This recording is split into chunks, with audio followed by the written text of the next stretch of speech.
ছাত্ৰ-ছাত্ৰীসকল এটি নতুন ভিডিঅলৈ তোমালোকক স্বাগতম জনাইছো।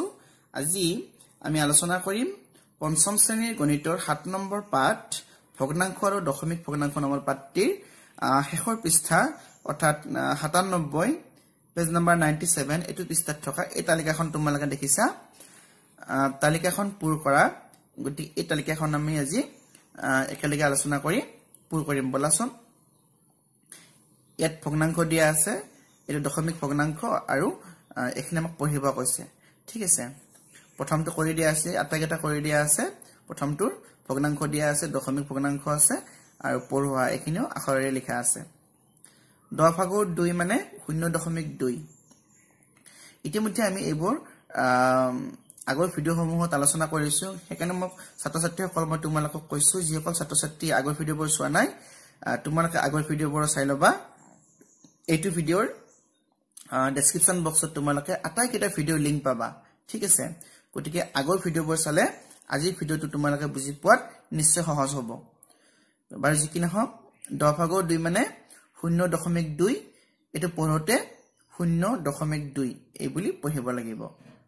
ইয়াত দশমিক ভগ্নাংশ দিয়া আছে 0.3, গতিকে এটো কি হ'ব 10 ভাগৰ 3, 10 ভাগৰ 3 আৰু পঢ়োতে এইদৰে পঢ়িবা 0.3। ইয়াত আছে 0.5, গতিকে এটো 10 ভাগৰ 5, 10 ভাগৰ 5 পঢ়োতে এইদৰে পঢ়িবা 0.5। এত তোমালোকে এখিনি লিখি লবা। 0 এই বানানটো আছে, ইয়াতে দশমিক বানানটো আছে আৰু 5 বানানটো লিখি লবা। ঠিক আছে, 0.5 এটো 10 ভাগৰ 9 আছে। তোমালোকে 10 ভাগৰ 9 টো ইয়াতে ভগ্নাংশত লিখিবা। 10 ভাগৰ 9 এটো ইয়াতে লিখিবা।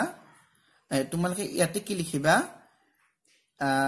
ইয়াতে ভগ্নাংশটো দিছে, ইয়াতে তোমালোকে দশমিক ভগ্নাংশটো লিখিবা। ঠিক আছে, সেইকাৰণে লিখিবা 0.9 লিখিবা ইয়াতে। এটো ইয়াতে লিখিব নালাগে। ঠিক আছে, আমি দশমিক ভগ্নাংশত 0.9 লিখিলো আৰু 10 ভাগৰ 9 টো ইয়াতে লিখিলো।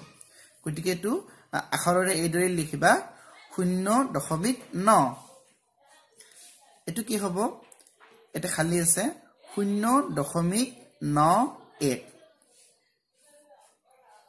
0.91। তাৰমানে এটো কি হ'ব 100 ভাগৰ 91, 100 ভাগৰ 91। 0.54 ইয়াত লিখিবা তোমালোকে 0.54। গতিকে এটো কি লিখিম 100 ভাগৰ 54। এটো 0.05, 0.05 অৰ্থাৎ 100 ভাগৰ 5, 100 ভাগৰ 5।